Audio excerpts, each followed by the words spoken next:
nicktech.ph computer and laptop be there. And I can tell that you know I know how I want it. And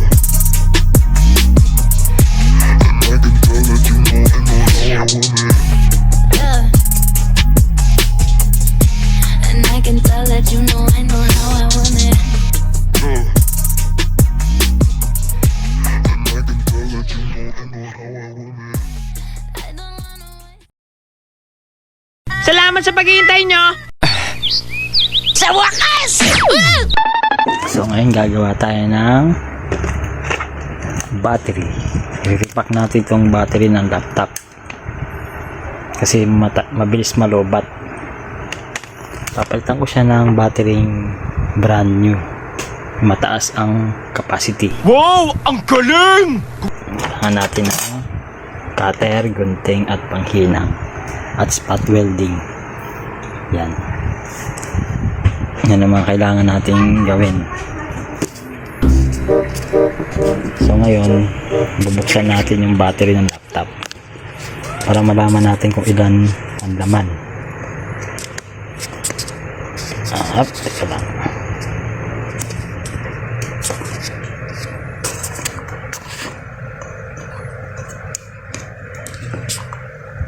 Ayan. Okay, ito. Bubuksan natin ang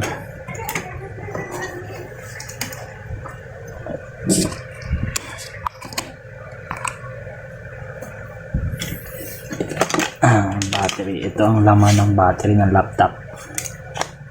Meron siyang 6. Ngayon ito ang kanyang BMS. Ito yung nagko-control ng battery kapag full charge na, automatic. Papalitan natin ito lahat kasi madali siyang malobat ang brand. I-repack natin siya ganito. Hindi mo muna tatanggalin yan, gagawa ka muna ng hulman nito bago mo siya ilagay. Simulan na natin.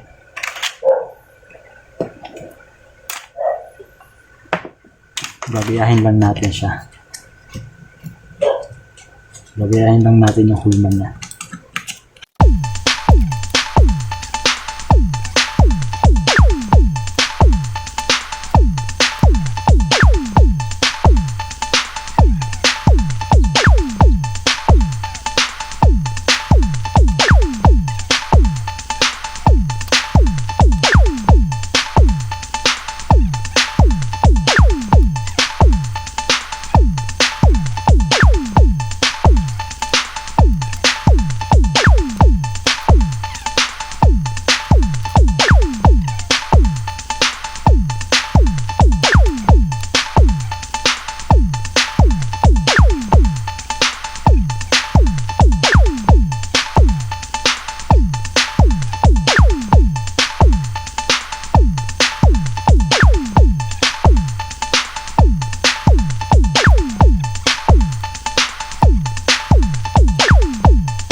So, testing naman natin.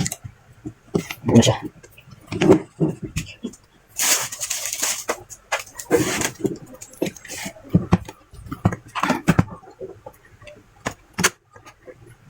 Ito guys.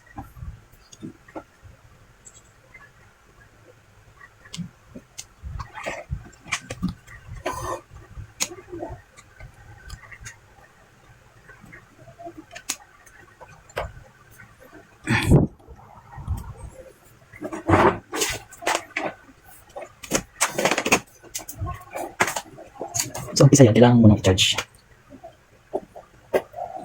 Basta mo yun. Ayan. Okay na siya.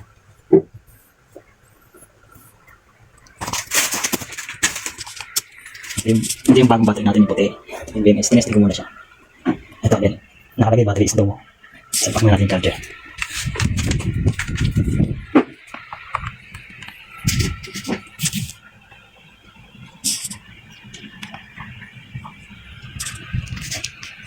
I-charge muna natin siya ng ilang minuto. 2 hours later, 3 hours later. Ito na yung ginawa nating battery na nirepack natin. Okay na siya. Gumagana na siya. 100% na. Mas matagal malobat ngayon to. Ito siya nakakabit. Tinanggal ko na yung charger. Yung BMS nyo, tinetesting natin.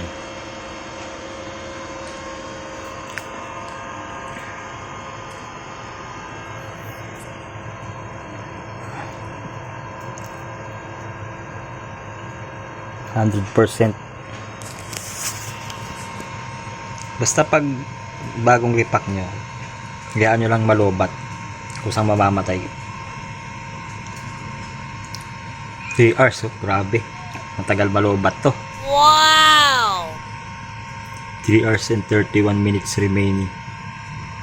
Mas makunat siya kaysa doon sa dating battery.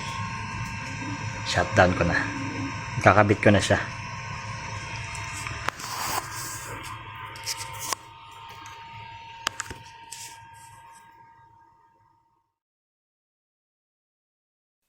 nicktech.ph computer and laptop repair.